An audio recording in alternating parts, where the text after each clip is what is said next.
नमस्कार। चलिए आज सीधे गोता लगाते हैं बायोलॉजी की दुनिया में, ये समझने के लिए कि आखिर जिंदगी के बिल्डिंग ब्लॉक्स हैं क्या। हम बात करने वाले हैं ऊतकों के बारे में। हाँ, वही टिश्यूज जो हर पौधे और जानवर के वो अनदेखे आर्किटेक्ट हैं जो सब कुछ बनाते हैं। तो जिंदगी खुद को ऑर्गेनाइज कैसे करती है? मतलब ये सिंपल से सेल्स से शुरू होकर हम जैसे कॉम्प्लेक्स प्राणी कैसे बन जाते हैं? भाई इसका जवाब छुपा है टिश्यूज में। यही तो वो जरूरी कड़ियां हैं जो सेल्स और ऑर्गन्स को जोड़ती हैं। सही सीक्वेंस क्या है?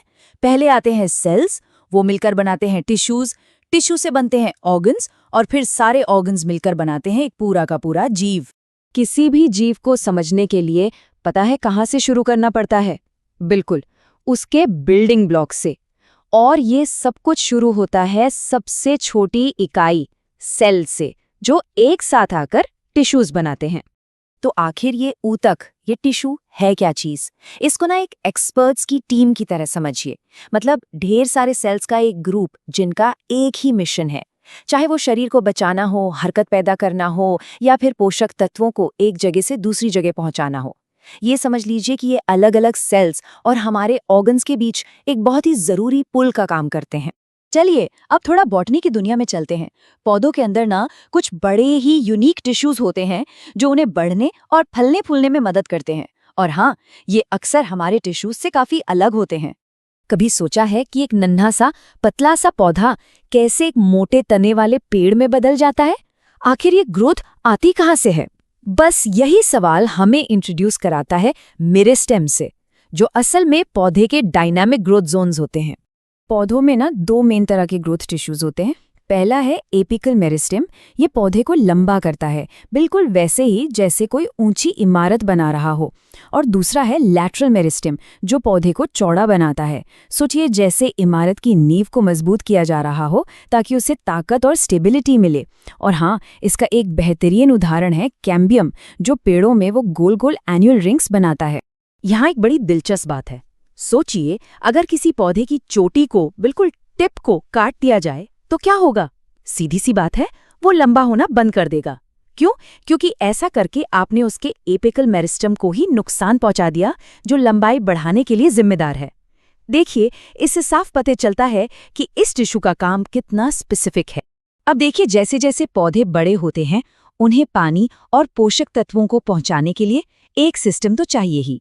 और यहीं पर काम आते हैं ट्रांसपोर्ट टिश्यूज। ये सवाल हमें इंट्रोड्यूस कराता है जाइलम से, जो समझ लीजिए पौधे का अपना प्लम्बिंग सिस्टम है। और सही बात यह है कि जाइलम एक नहीं बल्कि 4 अलग अलग तरह के सेल से मिलकर बनता है। तो ये जाइलम कोई एक चीज नहीं है, ये पूरी एक टीम है। इसमें है ट्रेकीड्स और वेसल्स, जो पाइप की तरह पानी को ऊपर खींचते हैं। फिर है पैरेन्काइमा, जो खाना स्टोर करता है।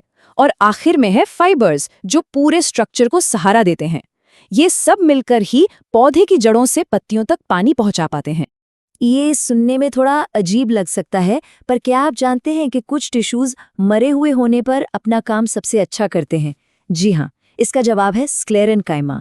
इसकी जो मोटी सख्त सेल वॉल्स होती है ना, वो इसे जबरदस्त मजबूती देती हैं। असल में लकड़ी को जो ताकत मिलती है वो इसी से मिलती है। ये सेल्स मैच्योर होने पर मर जाते हैं और अपने पीछे एक मजबूत ढांचा छोड़ जाते हैं। ठीक है, तो पौधों की दुनिया से निकलकर अब जरा जानवरों की दुनिया में आते हैं। हमारी अपनी अंदरूनी बनावट भी उतनी ही कमाल की है, और ये भी बहुत तरह तरह के टिश्यूज से बनी है जो हमें जिंदा रखते हैं। अब एक ऐसा सवाल जो शायद चौंका दे, खून यानी ब्लड किस तरह का टिश्यू है? सोचिए, ये तो लिक्विड है, बहता है, तो ये क्या हो सकता है? इसका जवाब है कनेक्टिव टिश्यू। अरे हाँ, बिल्कुल, ये उसी कैटेगरी में आता है जिसमें हड्डियां और कार्टिलेज भी शामिल हैं। और ऐसा क्यों है? क्योंकि ये पोषक तत्वों और ऑक्सीजन को शरीर के अलग अलग हिस्सों तक पहुंचाकर उन्हें कनेक्ट करता है। चलिए अब एक और उदाहरण देखते हैं। हमारी हड्डियों को आपस में क्या चीज जोड़े रखती है? वो है लिगामेंट्स। इससे पता चलता है कि कनेक्टिव टिश्यू कितने वर्सेटाइल हो सकते हैं। कहाँ बहता हुआ खून और कहाँ ये मजबूत रेशेदार लिगामेंट्स। आइए अब दो बिल्कुल अलग अलग टिश्यूज के काम को कंपेयर करते हैं।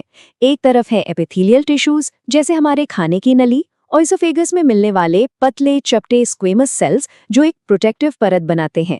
और दूसरी तरफ है कार्टिलेज, जो हमारे गले, नाक और कान को स्ट्रक्चर देता है, लेकिन यूरिनरी ब्लैडर जैसे अंगों में नहीं पाया जाता। इससे ये पता चलता है कि शरीर के अलग अलग हिस्सों को अलग अलग तरह के टिश्यूज की जरूरत होती है। अब कुछ ऐसा जिससे हम सबने कभी न कभी डील किया है, मांसपेशियों में खिंचाव या ऐंठन। जब हम बहुत ज्यादा एक्सरसाइज करते हैं ना, तो हमारी मसल सेल्स में ऑक्सीजन की कमी होने लगती है। तो फिर एनर्जी के लिए वो पाइरूवेट को, जो ग्लूकोज के टूटने से बनता है, लैक्टिक एसिड में बदलने लगती हैं। और बस इसी लैक्टिक एसिड के जमा होने से हमें वो जलन और ऐंठन महसूस होती है। अब हम और भी गहराई में जा रहे हैं, बिल्कुल सेलुलर लेवल पर। अगर ये समझना है कि सारे टिश्यूज काम कैसे करते हैं और बनते कैसे हैं, तो हमें खुद सेल को ही देखना होगा। पौधों और जानवरों की दुनिया में एक बहुत बड़ा फर्क उनकी कोशिकाओं में है। प्लांट सेल्स में एक सख्त ईंट जैसी बाहरी दीवार होती है जो उन्हें एक स्ट्रक्चर देती है। वहीं दूसरी तरफ एनिमल सेल्स में एक लचीली, गुब्बारे जैसी झिल्ली होती है जो फॉस्फोलिपिड्स, प्रोटीन्स और कोलेस्ट्रॉल से बनी होती है, और इसी वजह से वो मूव कर सकती हैं और अपना आकार बदल सकती हैं। एक बात और, सारी कोशिकाएं एक जैसी नहीं होती। प्रोकैरियोटिक सेल्स जैसे कि बैक्टीरिया बहुत ही सिंपल होते हैं। उनमें एक बहुत ज़रूरी चीज़ नहीं होती जो यूकैरियोटिक सेल्स में, जैसे हम में और पौधों में होती है, और वो है न्यूक्लियस। उनका सारा जेनेटिक मटेरियल बस सेल के अंदर यूं ही तैरता रहता है। ये एक बहुत ही फैसिनेटिंग फैक्ट है। हमारे और पौधों जैसे कॉम्प्लेक्स सेल्स के अंदर कुछ छोटे छोटे अंग होते हैं जिनका अपना खुद का अलग डीएनए होता है। कौन है ये? ये है माइटोकॉन्ड्रिया और क्लोरोप्लास्ट्स। पता है ये किस थ्योरी को सपोर्ट करता है? कि ये अरबों साल पहले आजाद रहने वाले जीव थे जिन्हें बड़ी कोशिकाओं ने बस निगल लिया था। मतलब हमारी ही कोशिकाओं के अंदर कुछ पुराने मेहमान। तो एक पूरा जीव बनता कैसे है? ये एक 2 स्टेप प्रोसेस है। सबसे पहले माइटोटिक सेल डिवीजन के जरिए कोशिकाएं अपनी संख्या बढ़ाती हैं। ये ग्रोथ और रिपेयर के लिए जरूरी है। फिर सेल डिफरेंशिएशन नाम के एक प्रोसेस के जरिए यही कोशिकाएं बदल जाती हैं और स्पेशल काम करने लगती हैं, जैसे मसल सेल्स, नर्व सेल्स या स्किन सेल्स बनना। तो आज हमने कोशिकाओं की छोटी सी दुनिया से लेकर पौधों और जानवरों के विशाल टिश्यूज तक का सफर तय किया है। ये सोचना भी कितना कमाल का है कि कैसे ये सिंपल से बिल्डिंग ब्लॉक्स मिलकर जिंदगी की इतनी जबरदस्त वैरायटी बनाते हैं। तो सबसे जरूरी बात क्या है? ये जानना कि जीवन बनता कैसे है। ये सिर्फ बायोलॉजी को रटना नहीं है, ये तो चिकित्सा, खेतीबाड़ी और हमारे आसपास की पूरी दुनिया को समझने के नए दरवाजे खोलता है। सवाल ये उठता है कि इस पावरफुल समझ का इस्तेमाल क्या बनाने के लिए किया जाएगा? ये एक सोचने वाली बात है। हमारे साथ जुड़ने के लिए धन्यवाद।